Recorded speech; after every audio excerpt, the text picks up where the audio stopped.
En estas remotas montañas, un joven dedicó su vida a Dios y eligió seguirlo.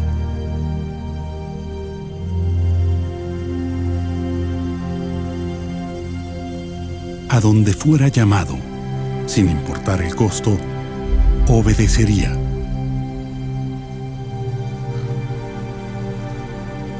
En respuesta, Dios lo guiaría en un viaje extraordinario.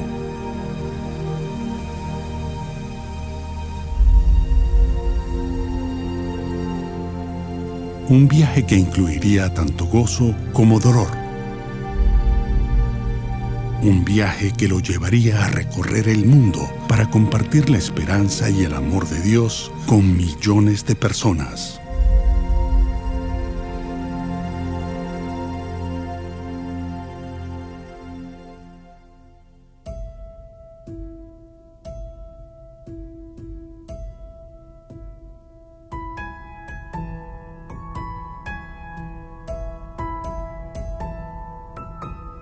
Dry Fork, una pintoresca comunidad agrícola en Virginia, pero para Charles Stanley, la vida aquí estaba lejos de ser serena.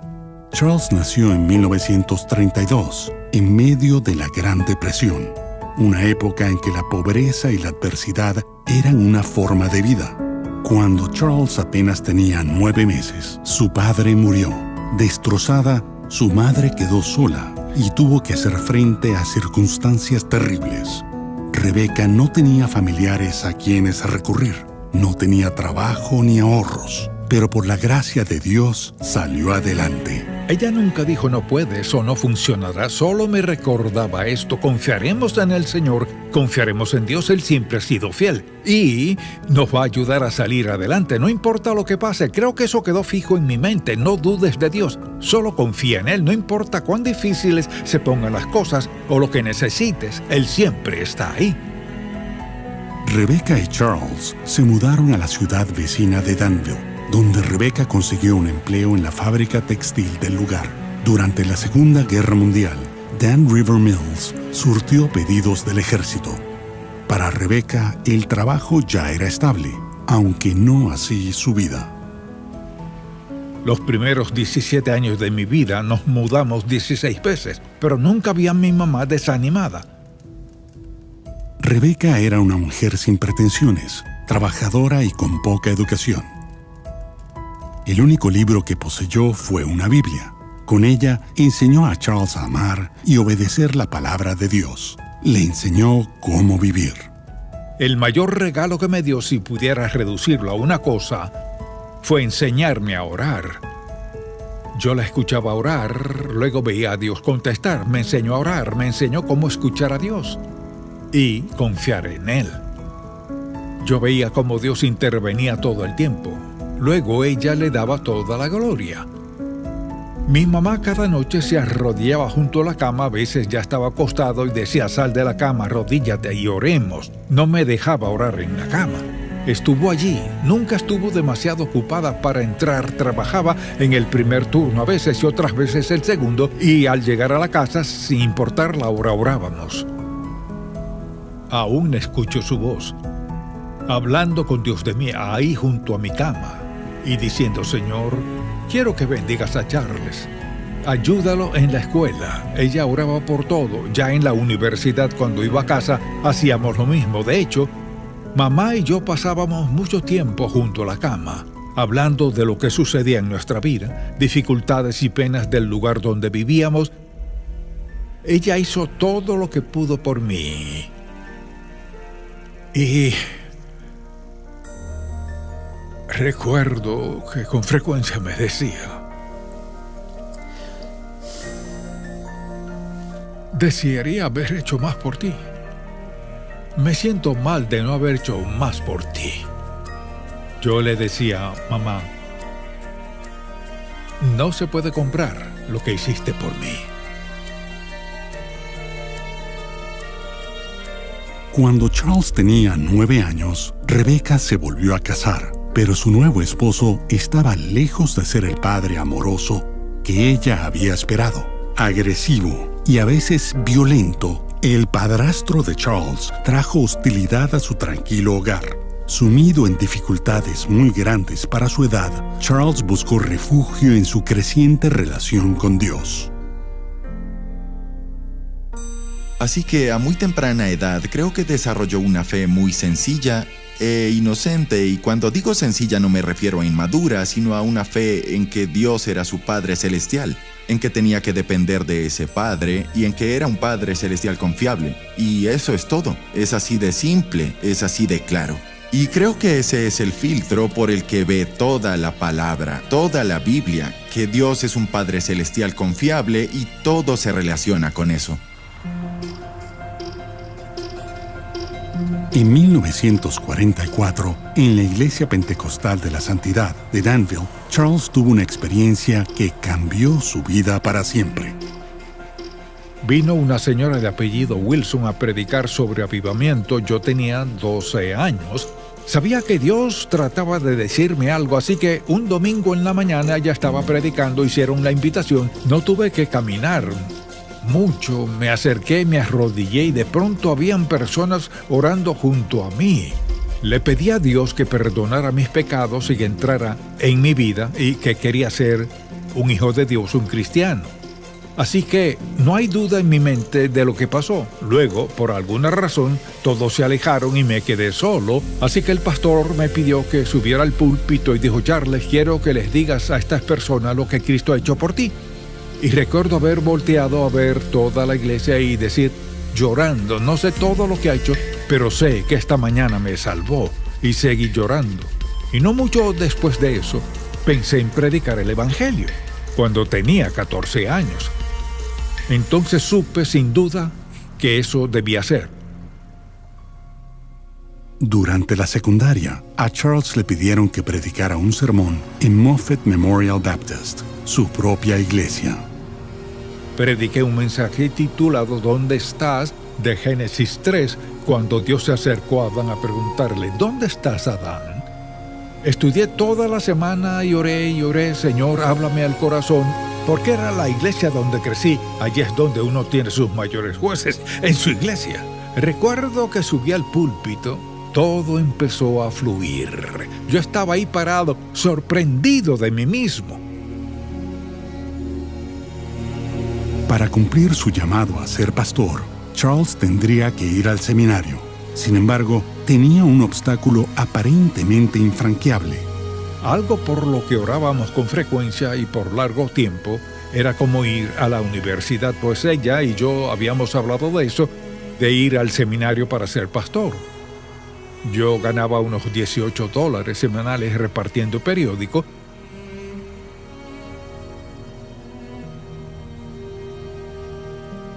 Luego tuve un empleo adicional los sábados, trabajaba en una gasolinera lavando carros, pero con el dinero que tenía no podía pagar la universidad.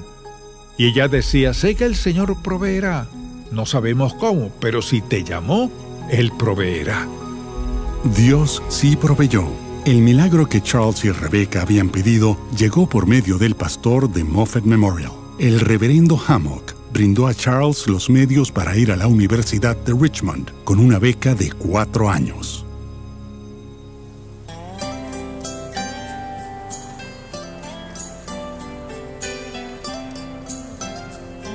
Antes de empezar las clases, Charles decidió visitar a su abuelo, George Washington Stanley, un apasionado predicador pentecostal lleno del Espíritu, en Carolina del Norte.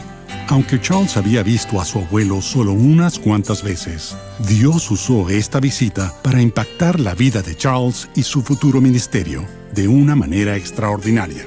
Yo estaba fascinado de que mi abuelo hubiera escuchado a Dios hablarle de cosas específicas y quise saber más.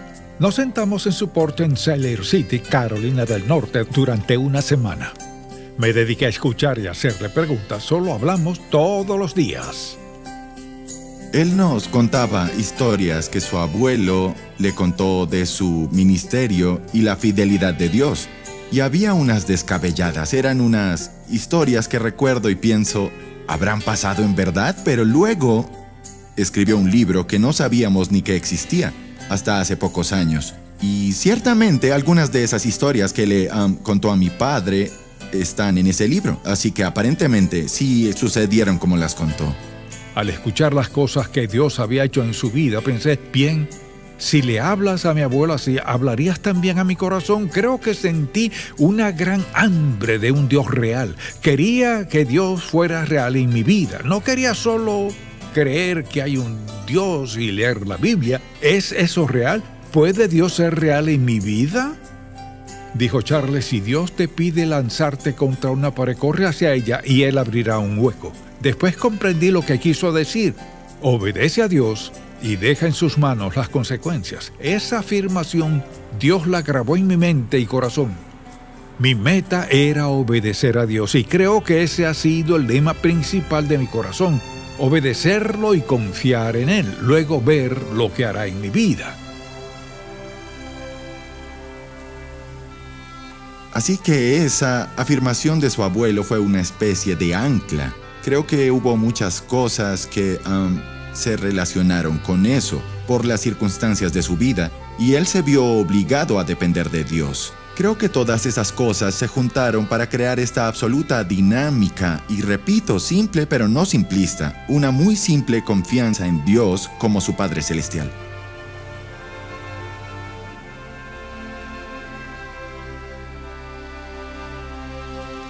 En la universidad, Charles conoció a Anna Johnson, una estudiante que compartía con él el deseo de servir al Señor.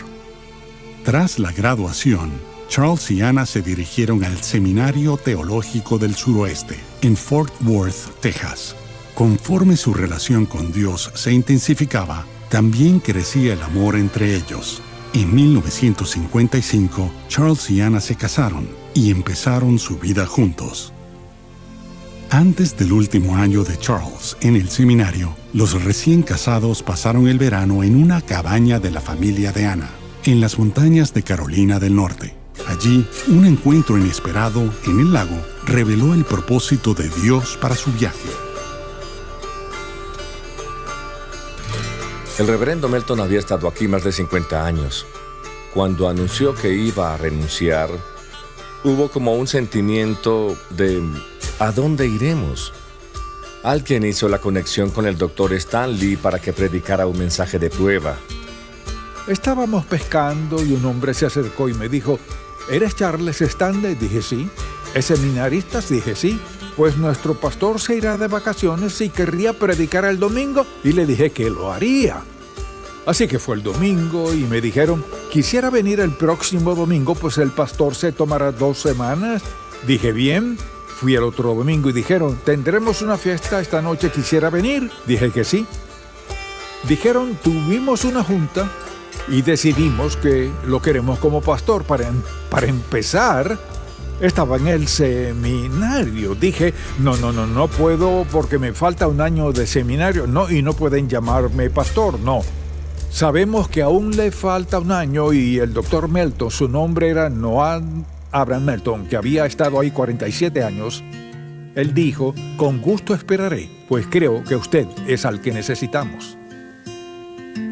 Aunque era su primera iglesia, nadie podía notarlo por su forma de predicar y su forma de dirigir la iglesia.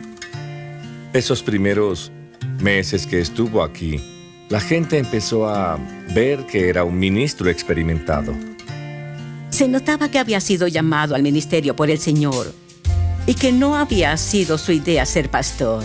Él fue llamado a predicar. Uno podía pasar por las casas de algunas personas y ahí estaba el Dr. Stanley, sentado, hablando con diferentes personas. Y recuerdo que tenía un mapa de la comunidad con los nombres de la gente e iba a visitar a todos y hablar con ellos. Había una sensación como de Dios realmente nos ha bendecido. Cuando él llegó aquí, le pidieron dar clases en la Universidad Bautista que está frente a la iglesia. Y enseñó allí y lo quisieron mucho también.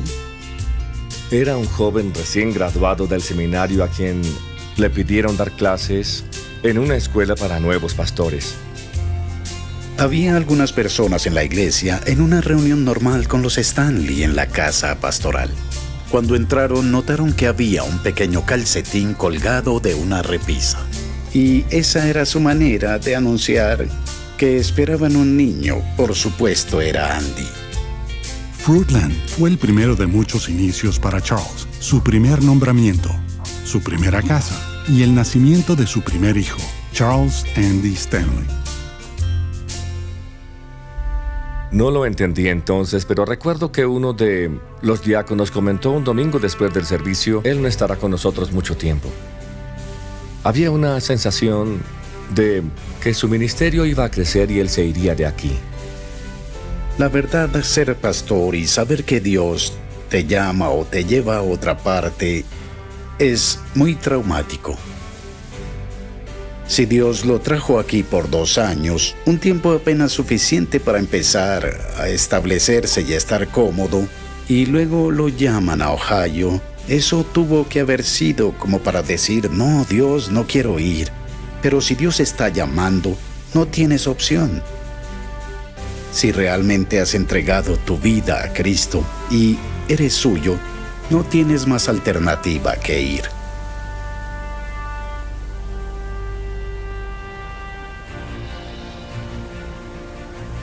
En otoño de 1959, Charles respondió al llamado a ser el pastor de la Iglesia Bautista Fairborn, en Fairborn, Ohio. Éramos una iglesia militar. La fuente principal de empleo era la base aérea Wright-Patterson. Debido a la transferencia de gente, había personas que procedían de todo el país. El doctor Stanley era muy alto y su personalidad imponente y estricta. Y estaba bien, pues era la costumbre de aquí y era lo que se esperaba de un líder. Tenía una forma muy dinámica de predicar. Él no gritaba. Hacía una presentación conversacional y era como escuchar las palabras de Dios. Era fácil de escuchar. No te quedabas dormido en sus mensajes. A veces cuando quería enfatizar algo importante decía: escuchen, miren. Nuestra iglesia estaba creciendo en números, se llenaba a reventar. Estaba llena casi todos los domingos. Nuestro primer santuario quedó pequeño muy rápido cuando el doctor Stanley estuvo aquí. Las clases tenían que darse en la cocina, clases en las escaleras. Abajo en el área infantil donde estaba la guardería. Tuvieron que dividir un cuarto con bloques de concreto porque seguíamos creciendo y llegaban muchos niños. Crecimos hasta más de 300 miembros.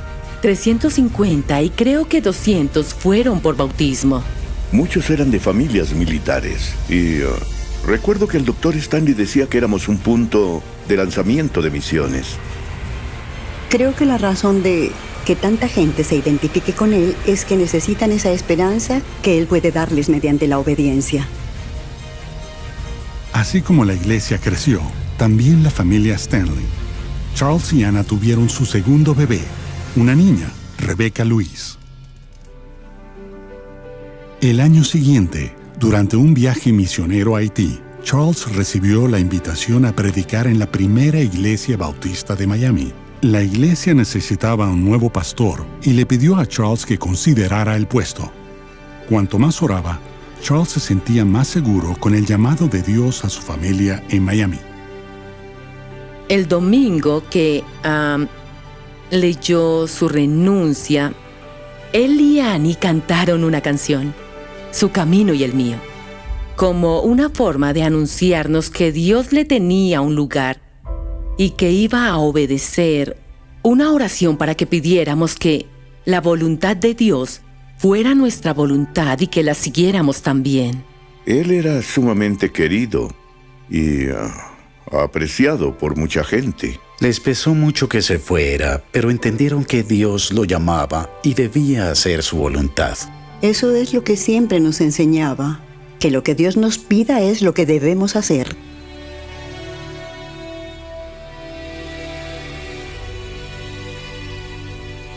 Los 6 años siguientes, Charles fue pastor de la primera iglesia bautista de Miami y le encantó. La iglesia prosperó. Su ministerio creció con la creación de la escuela cristiana George Mueller. También empezó sus estudios de posgrado. Miami era un gran lugar para criar una familia.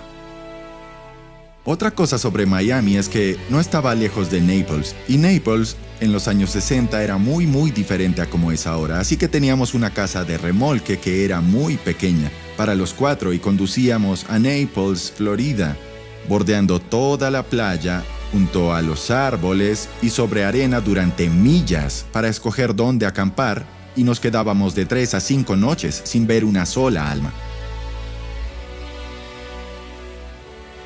En ese entonces, literalmente acampábamos con una fogata y jugábamos en la playa por, repito, 4 o 5 noches. Y eran momentos maravillosos. En 1968, Charles sintió que el Señor lo llamaba a mudarse otra vez. Como lo esperaba, cierto domingo, un comité de Bartow, Florida, llegó a la iglesia. Aunque inseguros que su congregación pudiera aceptar a un pastor tan dinámico, confiaron en que Charles era la respuesta a sus plegarias. Esa primavera, Charles fue nombrado pastor de la primera iglesia bautista de Bartow. Algunos de los miembros más ancianos de la iglesia no estaban muy emocionados con el pastor que caminaba de un lado a otro del púlpito. O con eso de que caminara y parara a decirnos que pusiéramos atención. O que señalara a algunos de los jóvenes y les dijera: guarda tu peine. Quiero que escuches. ¿Me escuchas? Esas son algunas de las cosas que recuerdo que le decía directamente a los jóvenes. Con el tiempo bajamos de la primera fila del balcón a la primera fila del santuario. Era maravilloso. Podía sentir el Espíritu Santo allí. El Señor sabía lo que la iglesia necesitaba y que era algo que el Dr. Stanley podía dar.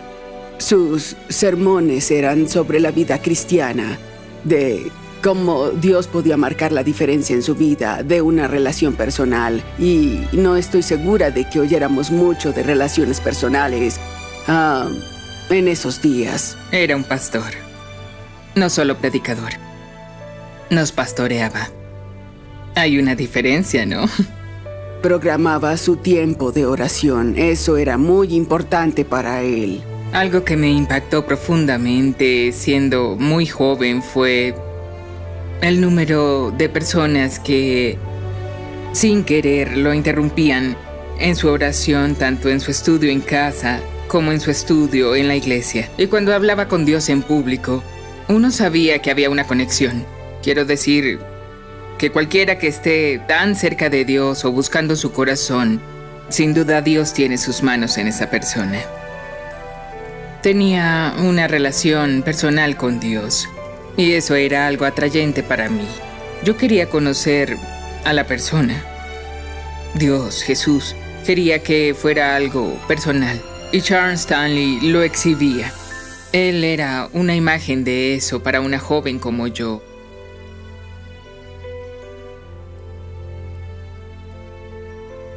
Cada miembro tenía un lugar en la iglesia, tuviera 80 años o 20 o 12. Cada persona es valiosa a los ojos de Dios. Cada persona tiene un don. Para cada persona Dios tiene un propósito y un plan de vida. No existe una persona insignificante en la faz de la tierra.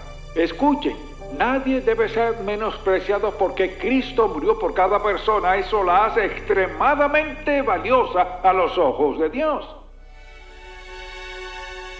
Él enseguida creó un vínculo muy fuerte, lo cual habla mucho del tipo de pastor que era. Así que creó una atmósfera en la iglesia y la gente quería asistir y ser parte de ella. Toda familia se encariñaba con nuestra congregación, con la gente, no solo la gente de la iglesia, sino la gente del pueblo. Era una comunidad pequeña, una iglesia pequeña, en verdad un lugar genial para criar a una familia. Me encantaba, el pueblo era muy agradable y podíamos disparar rifles y pescar. Desde donde vivíamos podía caminar 2 o 3 estanques o lagos y pescar. Era algo que papá y yo hacíamos juntos. El Dr. Stanley y su familia eran jóvenes. Eran algo así como una postal de una joven familia en crecimiento. De vez en cuando Andy entraba corriendo, aún era pequeño y, claro, toda la gente de la iglesia adoraba a Becky porque era una niña hermosa con sus rizos. Fue un placer ver a la congregación crecer durante el tiempo que estuvieron allí. Recuerdo que cuando llegó dijo que su deseo era quedarse en Bartow y criar a su familia aquí. porque este era el tipo de lugar que quería para criar su familia. Fui a Alejandría, Virginia, y estuve en un avivamiento con mi amigo. El Señor nos bendecía, pero por alguna razón me sentía inquieto. No sabía por qué. Así que cada noche junto a la cama le pedí al Señor que me hablara. Una noche tomé una libreta e hice un círculo en medio con 5 líneas. Dije, debe ser una de estas 5 cosas. Y la 5ª línea la dejé indefinida. Dije, probablemente es algo que nunca he pensado. Y al pedir a Dios que me hablara al corazón, fue como si dijera, voy a moverte. Fue sin duda una sorpresa para la mayoría. Ninguno nos queríamos ir, nos encantaba Bartow, toda la ciudad, la comunidad y también la iglesia. Cuando el Dr. Stanley llegó aquí, no pensó que se iría con su familia otra vez en 15 meses. Seguro fue algo desafiante hacer eso. Él sintió que Dios quería que nos mudáramos. Llegamos a Atlanta, donde sería un pastor adjunto. Mis padres nunca habían comprado una casa. Las iglesias siempre nos habían provisto de casa y al mudarnos a Atlanta debíamos comprar una. Y no había dinero para la inicial. Literalmente, nada de esto, nada tenía sentido. Seguía diciendo, no, y no estoy interesado. Y todo el tiempo supe que tendría que irme. Fue muy obvio que Dios fue quien los movió, ¿sabe? Porque en verdad sufrió y agonizó por eso. Lo recuerdo hablando de dedicarnos a orar por eso y de lo que sentía que Dios quería que hiciéramos. Y de niño, por la forma como me criaron, si Dios pedía algo, se hacía y no se cuestionaba. Así que en mi sencilla fe de niño le dije, papá, si Dios quiere que hagamos eso, es lo que debemos hacer. Recuerdo lo que dijo. Estaba tan agradecido que no supe qué hacer. Dijo, pues cada vez que Dios nos ha pedido algo y lo hicimos, siempre nos bendijo, así que creo que está bien. Dios sabía que necesitaba oír eso. Él sintió que esa fue la confirmación final de que eso era lo que debíamos hacer. Eso significa ser fiel al llamado que Dios nos ha dado. Consecuentemente, y aunque la iglesia odiaba la idea de perderlo, supimos que era lo correcto. Pensábamos que podría haberse quedado aquí otros 10 años en lugar de irse a Atlanta, pero la gente de Atlanta estaría en desacuerdo. Podía sentirse que Dios haría cosas especiales en su vida y que Él estaría dispuesto, fuera lo que fuera. En octubre de 1969, Dios llamó a Charles a Atlanta. Sin embargo, este cargo fue mucho más desafiante que los anteriores.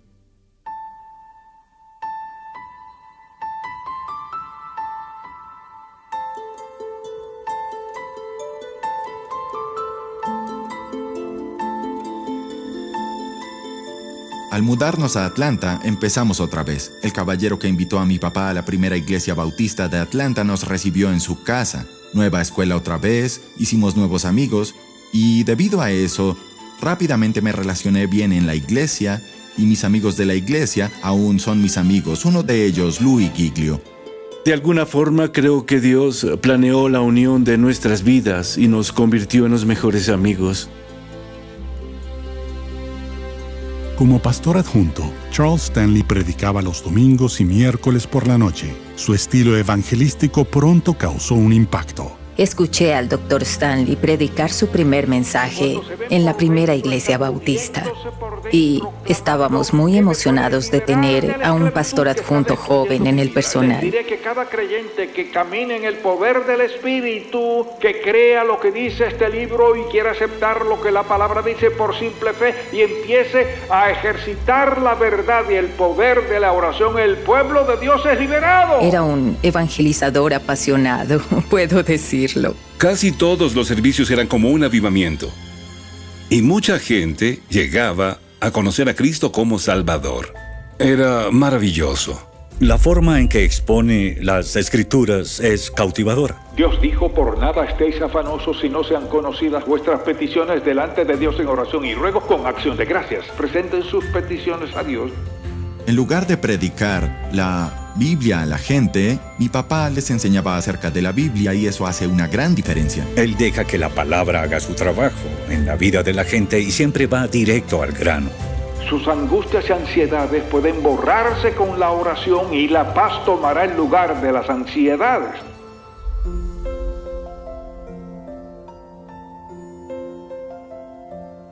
Recuerdo que muchos viernes el Dr. Stanley llegaba a casa del trabajo en la iglesia y yo iba a pasar la noche en la casa de Andy o íbamos a alguna parte, y esto fue hasta la universidad.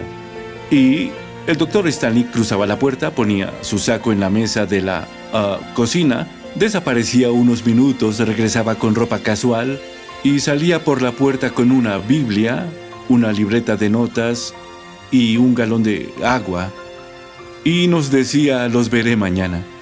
Luego, muchos sábados nos preparábamos para salir por la noche, íbamos a algún concierto o compartir con amigos o lo que fuera. Como a las 7, el auto entraba, bajaba el Dr. Stanley, el galón de agua vacío, la Biblia, pero la libreta de notas con todas las páginas arrugadas y con mucha tinta por doquier, página tras página tras página, con todo lo que venía del cielo. Este hombre no leía libros de sermones en su estudio, no entraba a internet a preguntar cuál es un buen mensaje de este texto. Iba a Dios para así darle a la gente algo de Dios, y cuando subía a ese púlpito, eso es lo que pasaba. Podría pasar el resto de este mensaje diciendo cómo orar por los Cuando el pastores. pastor principal se fue, Charles procedió a predicar los domingos por la mañana. Y aunque la iglesia empezó a crecer, había un grupo de gente que no lo quería como pastor principal. Las personas que estaban en su contra eran líderes, maestros de escuela dominical y aún diáconos a cargo de comités. Delante de Dios y decirle que llevará el nombre de ese hombre ante él hasta que Dios lo cambie. Y le aseguro que lo hará. Algunas personas adineradas encargadas de la iglesia pensaron que deberíamos tener a alguien de renombre, alguien con títulos como de doctor. El ser humano siempre quiere protagonismo. Quien controla, quien manda, quien decide. En cada iglesia hay de esa gente, y en la nuestra también. Había unos 7 hombres que manejaban la iglesia, controlaban todo, y en cierta ocasión en la que discutíamos un problema les dije: ¿por qué no le preguntamos a Dios? Y uno de los hombres dijo: son negocios, deje a Dios fuera. Mi respuesta fue: ¿cómo puedes dejar a Dios fuera cuando es un negocio? Y eso inició el conflicto. El título del mensaje es: en la oración está la acción. Había una gran cantidad de gente que amaba al Dr. Stanley y lo querían como pastor principal de la iglesia. Pero también había otro grupo, y en ese grupo estaban los 7 hombres que manejaban la iglesia en ese tiempo. Y pensaban que el Dr. Stanley era muy joven, muy ferviente, y no lo querían como pastor principal de la iglesia. Personas a quienes amaba y tenía presente y que pensaba que me amaban y dieron testimonio de lo que aprendieron. Una semana me abrazaban y la siguiente ya ni me hablaban. Fue un tiempo muy difícil para mí. Habría sido fácil irnos, incluso mucho más fácil irnos, porque le prometieron cosas. Si te vas sin hablar, hubo amenazas. Si nos obligas a despedirte, no volverás a una iglesia bautista. Hubo muchas veces en que sentí que el Dr. Stanley debía defenderse. Yo quería que se defendiera. No fue así, no lo hizo y nunca se ha defendido. Le molestó, tenía que molestarle. Pero en cuanto a la emoción, supo guardar la calma, pues se lo entregó al Señor. Dijo: Dios, como tú quieras, aquí estoy para hacer tu voluntad. Y recuerdo que traía todo eso a casa. Y hablábamos de ello, orábamos, y era un recordatorio. Toma tus decisiones de rodillas, y cuando estés seguro de saber qué hacer, hazlo y literalmente déjale las consecuencias a Dios. Charles continuó predicando a pesar de la presión para que se fuera. En septiembre de 1971, los ejecutivos, los diáconos y un comité de 40 miembros convocaron una junta para rechazarlo como pastor principal. Como un mes antes de la junta, una señora que me había insistido que fuera a verla, me llamó a su asilo para comer con ella, así que fui a verla y dijo: no quiero que se siente, solo quiero mostrarle algo. Era una pintura de Daniel en el foso de los leones y dijo: querido, quiero que me digas qué ves. Le dije todo lo que se me ocurrió. Luego me predicó el mejor sermón. Dijo: hijo, lo que quiero que veas es que Daniel no tiene la vista puesta en los leones. Fue como si Dios me dijera: así ganarás esta batalla. Quiero que veas como si todo lo que pasa viniera de mí. No importa quién lo diga o qué haga, quiero que lo veas como que viene de mí, no de ellos.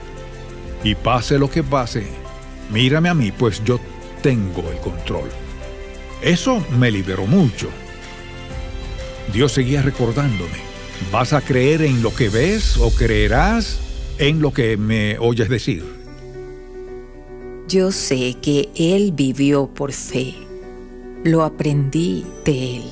Cada vez podremos saber cuál es la voluntad de Dios en cuanto a cómo orar por cierta situación. Llegó el día de la gran junta, la más grande que habían hecho hasta entonces, y la idea era votar para sacarme. El encargado se levantó y dijo: bien, haremos esto por voto secreto. Un hombre se paró atrás y dijo: no, así no. Hoy esta iglesia va a ver dónde está cada uno. Mi papá no quiso que entrara al santuario durante esa junta por lo contenciosa que sería, así que nos pidió a mi hermana y a mí quedarnos en su oficina. Por tanto, Louis, literalmente, entraba al santuario por una puerta lateral, subía al bautisterio para escuchar, luego salía por ahí mismo de regreso a la oficina para informarnos de lo que pasaba en aquella reunión. Fue ir y venir durante la junta para que Andy supiera lo que estaba pasando. Ni un alma dijo algo negativo de mí. Al fin votaron y gané con el 65%. Después de considerar en oración y estar convencido de que esta es la voluntad de Dios para mi vida y la vida de esta iglesia, hoy aquí acepto el llamado que se me hizo la tarde del 22 de septiembre de 1971 por parte de la iglesia en asamblea a ser pastor de la primera iglesia bautista de Atlanta, Georgia. La iglesia modificó la estructura de poder establecida en ese momento. Dijeron: queremos a Charles Stanley como pastor, nos gusta su predicación. Así que votaron para nombrarlo pastor. Dividió a esposos y esposas, amigos, de todo lo imaginable. Bien, tan pronto fue pastor principal, muchos se fueron de la iglesia. La iglesia se resquebrajó y un montón de mis amigos y sus familiares y amigos de mi familia abandonaron la iglesia.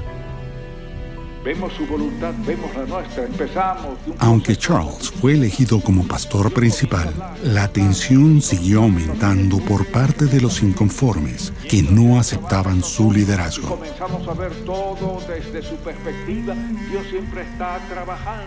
Hay peleas en la iglesia, pero esta fue real. Fue tan intensa que en las juntas de consejo había mucha asistencia. Nadie se perdía estas reuniones en esos días, pues uno no sabía qué iba a suceder. Durante la discusión, un director de escuela dominical subió y empezó a hablar muy mal del Dr. Stanley. Se descontroló diciendo groserías. Y el Dr. Stanley le puso la mano en el hombro y dijo: siéntese. No permitiremos ese lenguaje. Y el hombre dijo: usted siéntese si no quiere que lo golpee. Y mi papá se quedó ahí. Y el hombre con la mano izquierda se volteó y golpeó a mi papá en la quijada.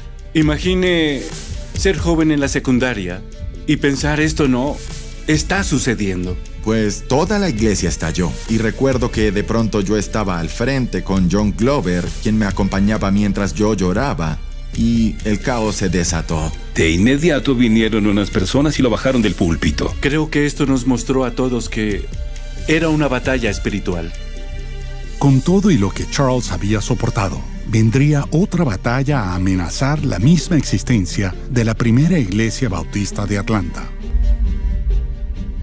Iba camino a la iglesia y sentí la urgencia de pedirle al camarógrafo que estuviera alerta. Les envié un mensaje en cualquier momento del servicio que les diga: fuera cámaras, corten. Estábamos en una estación en blanco y negro.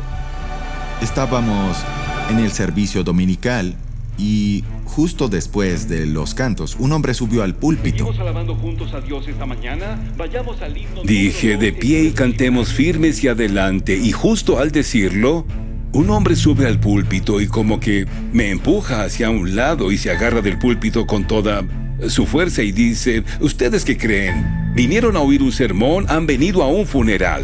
Eso interrumpe la transmisión en vivo De repente, había 3 universitarios sentados en la audiencia y se levantaron y cantaron el himno firmes y adelante, y la multitud se paró y empezó a cantar. Eso me comunicó un par de cosas. Número 1, la iglesia. Vale la pena sufrir por la iglesia. La iglesia es muy importante.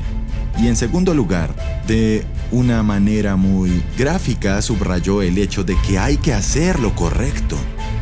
Hay que lidiar con las consecuencias y finalmente dejar las consecuencias en manos de Dios. Una iglesia de 3,000 personas de un día para otro pasó a ser de 300 personas. Renunciaron 38 de los 60 diáconos y la mitad de los maestros de escuela dominical. Vi al coro desaparecer. Solo quedaron 13 personas en el coro. Algunas personas que dejaron la primera iglesia bautista fueron a la emisora y con su influencia trataron de convencerlos de que nos sacaran del aire por completo.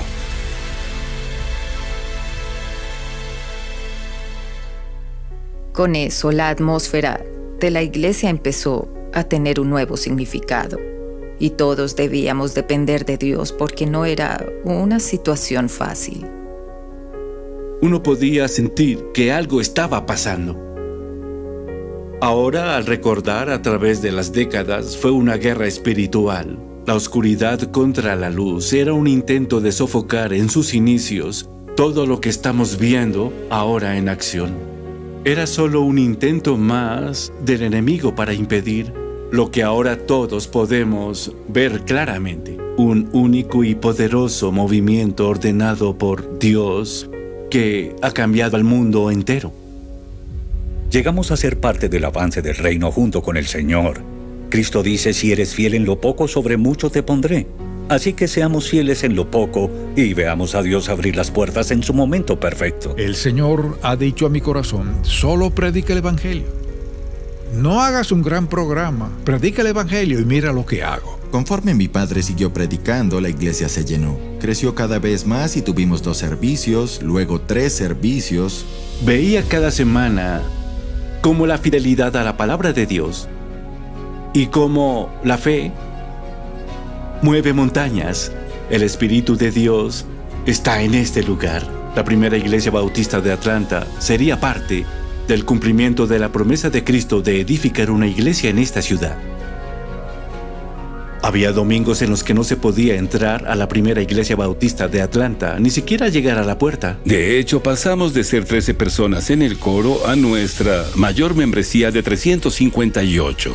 Creo que el Dr. Stanley de alguna forma siempre veía no más allá, sino a través. Siempre veía hacia el horizonte y decía, iglesia, para allá vamos y es lo que vamos a hacer. Por eso la primera iglesia bautista se volvió una gran fuerza de cambio, no solo en la ciudad de Atlanta, sino en el mundo. Algo con lo que mi papá batalló en los primeros años fue, llenamos un servicio, luego 2 servicios por un tiempo, luego 3 servicios, y hubo una cierta frustración por el hecho de que este mensaje no iba más allá de los muros de la iglesia. Televisión en vivo es el pináculo, ¿no? La televisión en Atlanta, Georgia, no era el pináculo. El pináculo era algo nuevo que Dios quería hacer.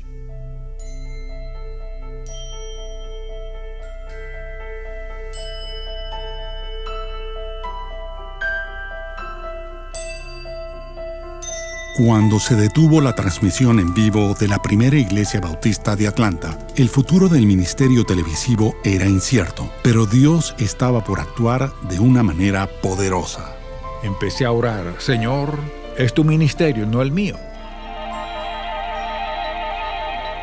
A un año de ese día estábamos en otro canal, así que sacarnos del aire fue lo mejor porque luego estuvimos en 2 canales a color. Teníamos The Chapel Hour de 8:30 a 9 y servicios de adoración de 11 a 12. Cuando Dios dice quiero que hagas esto, quiero que lo hagas de esta forma, Dios es muy preciso. Había mucha gente que quería ver al Dr. Stanley en televisión. No estoy segura de que él quisiera estar ahí. Y la única razón de hacer eso era para llevar el Evangelio a tanta gente como fuera posible. Cuando Dios capta su atención, usted empieza a verlo a Él. Cuando empieza a ver lo que pasa, empieza a orar. Así que por medio de la televisión, eso lo hizo posible. Y él era una especie de pionero en esos años del ministerio televisivo, como se le llamaba. Desde el principio, Charles Stanley quería llegar a todos y hacía lo que fuera necesario para poder lograrlo. Así que empezó en la capilla, sentado, no sé cómo lo hizo, con su Biblia, mirando a la cámara, y hablaba por 35 minutos. Buenos días y bienvenidos a... Nadie le enseñó a hacerlo, no tenía ese tipo de entrenamiento. Era solo una forma de llevar el mensaje fuera de los muros de la iglesia, así que aprovecharon cada oportunidad que tuvieran.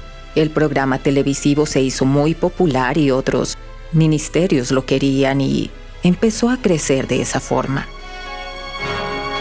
Welcome to the Chapel Hour, a presentation of Atlanta's First Baptist Church.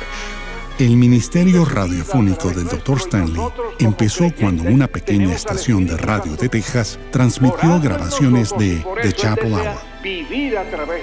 Alguien nos dio algunas de sus grabaciones, las transmitimos y a la gente le encantaron. Nos enviaron algunas, era en McAllen, Texas.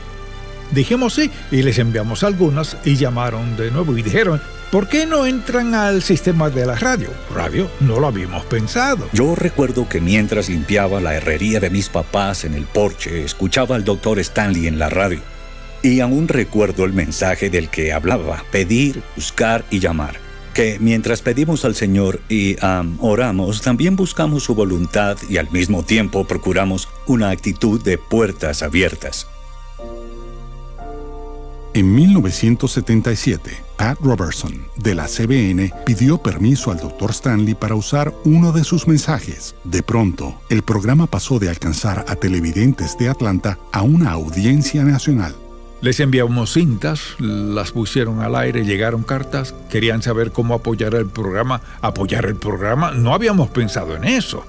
Un día sentado en mi estudio pensé, bueno, debemos darle a esto un nombre, no solo Primera Iglesia Bautista. Volteé hacia mi izquierda y había una versión de la Biblia y el título de esa Biblia era In Touch. Luego pensé, ese es el nombre. Cuando In Touch comenzó, era una parte de la iglesia. No era una organización en sí misma como tal. Si así alumbre vuestra luz delante de los hombres para que vean vuestras buenas obras y glorifiquen a vuestro Padre que está en los cielos. Pensé, eso es lo que quiero, llegar a tanta gente como sea posible en contacto con Jesucristo y su manera de vivir. Dijo, sí, quiero llegar al mundo, pero no solo quiero llegar al mundo, sino, quiero llegar a más lugares, quiero llegar a esa parte del mundo y quiero llegar tan lejos como Dios quiera que llegue. Había llevado al equipo de líderes a las montañas y estuvimos pidiendo al Señor su dirección. Y leía el capítulo 28 de Mateo, que he leído muchas veces, y de alguna forma fue como si saltara a la vista y me cautivó. Pensé, Señor, ¿en realidad quisiste decir todas las naciones? Sentí que dijo sí. Creo que Dios quiere que hagamos esto. Quiere que el programa esté por todo el mundo. Y confiemos en que lo haga dentro de 2 años. Y esa semana estábamos en cada nación del mundo en alguna forma. En Roma, cuando se pavimentaron los primeros caminos, la motivación no fue que los cristianos los usaran para evangelizar al mundo. Sin embargo, los cristianos sí los usaron. Y al pensar en los ministerios actuales, para poder alcanzar al mundo, necesitamos aceptar la tecnología. La misión de nuestro ministerio y mi meta siempre ha sido proclamar el Evangelio al mayor número de personas posible. Tan claro, irresistible y rápidamente como sea posible. Todo por medio del poder del Espíritu Santo y para la gloria de Dios. El ministerio continuó difundiendo el Evangelio mediante la revista In Touch y su contraparte en español, En Contacto, así como sus programas de radio y la creciente Internet. Puedes llegar a la gente por televisión o alcanzarlas por radio, o llegar por medio de la revista. Pero ¿cómo llegas a la gente que está en lugares remotos? La única forma de hacerlo es ir personalmente. Si no puedes ir, o yo no puedo ir, puedes enviar mensajeros en tu lugar. El respeto del Dr. Stanley por los militares le inspiró para animar a las tropas con la esperanza vivificante del Evangelio. En el 2007, la creación del mensajero hizo de esa meta una realidad. Los primeros mensajeros eran solo paramilitares con 35 predicaciones del Dr. Stanley, más o menos de color caqui. Siempre hemos usado energía solar en el mensajero, porque la gente puede no tener electricidad. Hoy, el propósito del mensajero se ha extendido más allá de los militares, y la tecnología ha hecho posible compartir el Evangelio con personas de los lugares más remotos del mundo. Es algo que En Contacto ha hecho por décadas. Es un ejemplo para el resto de nosotros. Usar cualquier medio posible conforme el Señor abra la puerta y envíe su verdad, sus principios y su palabra a las naciones del mundo.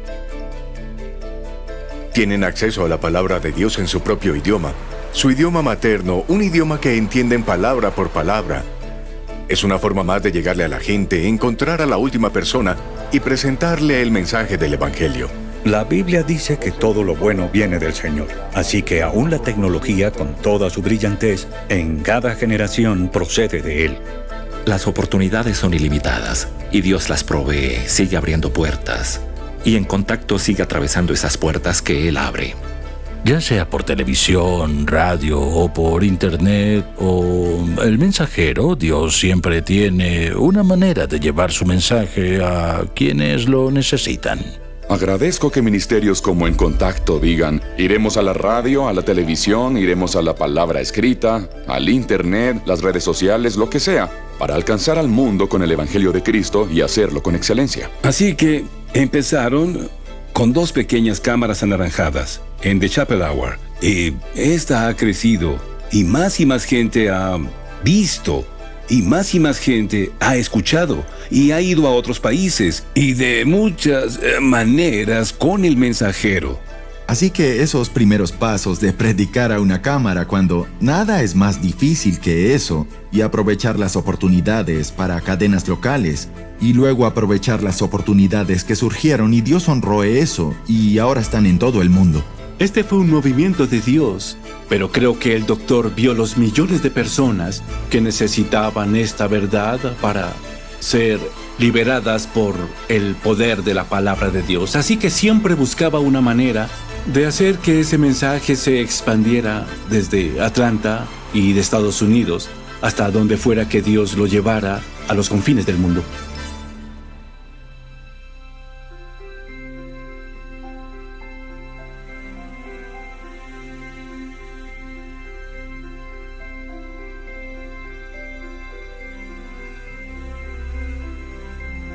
Cuando piensas en su legado y su historia y en lo que conecta todos los puntos de los diferentes capítulos de su vida, te das cuenta de que es solo eso. Tal como siempre lo dijo, confía en Dios, obedécelo y no manipules el resultado.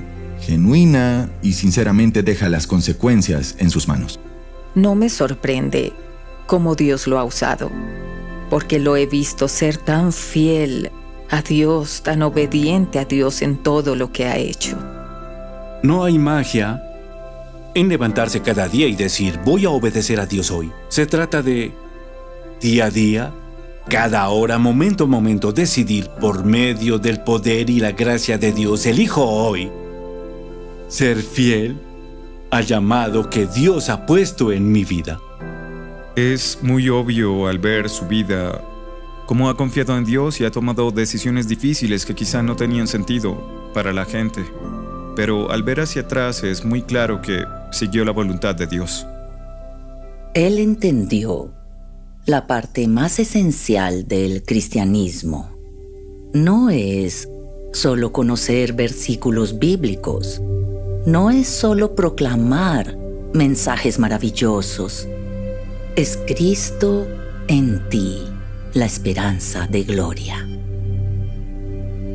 Hizo todo para que fuera práctico. Nunca se quedó solo en teología, esperando que la gente supiera qué hacer, sino que realmente puso las manos y los pies de Cristo a través de la Biblia en cuanto a nuestro llamado como creyentes.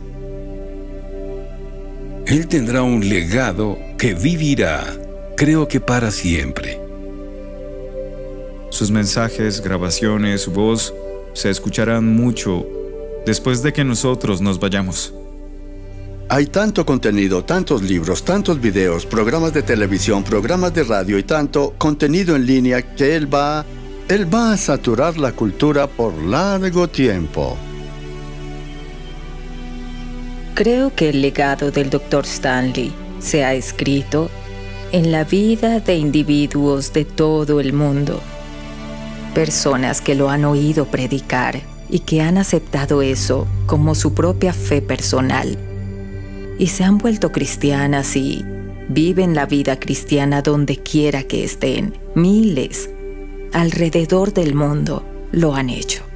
Por las lecciones que ha enseñado a la gente y de cómo irán al mundo a predicar esas lecciones y también enseñarlas a su vez a otras personas. Diría que el legado del Dr. Stanley sería un hombre que amó a Dios, alguien que vivió por la palabra, cuya única misión en la vida fue llevar el mensaje de Cristo al mundo y ver a la gente llegar a Él.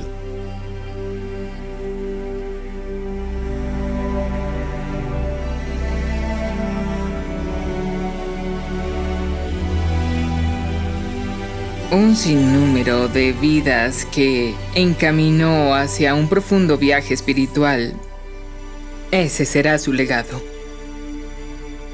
Yo era un universitario en los 90 y en primero y segundo año fui miembro de la iglesia en Atlanta donde el Dr. Stanley enseñaba y fui su discípulo esos 2 años. Fue un enorme paso que di en mi propia fe. ¡Oh, qué misericordia! Él ha bendecido a tantas personas, enseñado a muchos y predicado sermones que te llegan y te hacen pensar.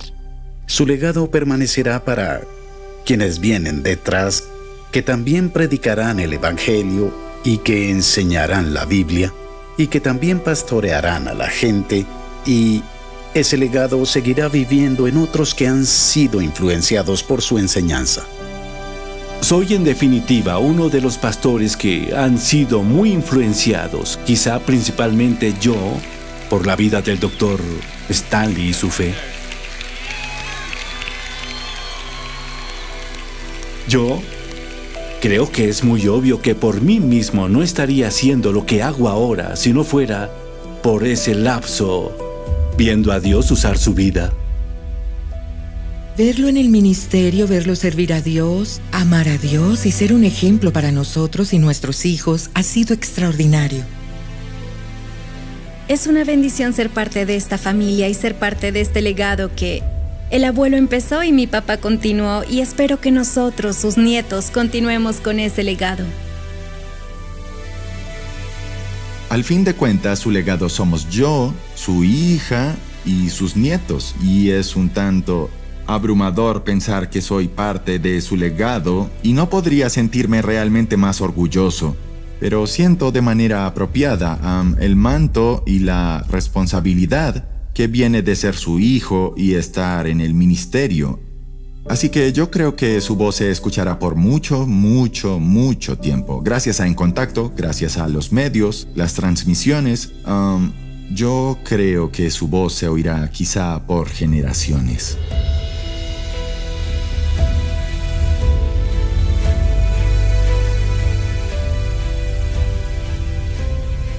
Quería que dijeran, él creía que la verdad más importante de su vida era obedecer a Dios y dejarle las consecuencias. Y parece, por lo que se ve y se oye, que así vivió. Me gustaría que fuera así. Queridos, estoy en casa en el cielo. Todo es tan feliz, todo tan brillante. Hay gozo y belleza perfecto en esta luz inagotable. Toda pena y dolor terminaron, toda repentina inquietud pasó. Ahora estoy siempre en paz, seguro, por fin, en mi casa celestial.